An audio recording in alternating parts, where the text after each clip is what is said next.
नहमदुहु व नुसल्ली अला रसूलिहिल करीम व अम्मा बाद। अस्सलाम वालेकुम प्यारे मुसलमान बहनों और भाइयों, आज हम उन तीन इंसानों के बारे में बात करेंगे जिनके मुतालिक अल्लाह के नबी ने फरमाया इन तीन इंसानों की नमाज कबूल नहीं होती। नंबर 1, ऐसा ग़ुलाम जो मालिक की इजाज़त के बगैर भाग जाए, जब तक पलट कर वापस नहीं आएगा उसकी नमाज कानों से भी ऊपर नहीं जाएगी। दूसरी वो औरत जो अपने खाविन को नाराज़ कर लेती है और खाविन नाराज़गी की हालत में सो जाता है तो उसके तीन नुकसानात हैं।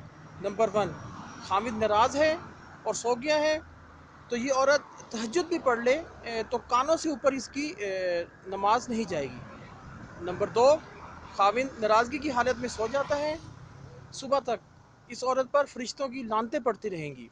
तीसरा नुकसान, खाविन सो जाता है, सुबह हो जाती है, तब भी खाविन को राज़ी नहीं करती, तो जब तक खाविन को राज़ी नहीं करेगी इस पर फरिश्तों की लानतें पड़ती रहेंगी। तीसरा वो शख्स जो नमाज़ पढ़ाता है लेकिन शर्ई उज़र और उसके गुनाहों की वजह से लोग उसके पीछे नमाज़ पढ़ना नहीं चाहते, लेकिन फिर भी वो बज़िद है कि मैं नमाज़ पढ़ाऊँगा, उस शख्स की नमाज भी कानों से ऊपर नहीं जाती। अल्लाह हमें बेहतरीन अमल करने की तौफीक दे, आमीन। अस्सलामु अलैकुम व रहमतुल्लाहि व बरकातहू।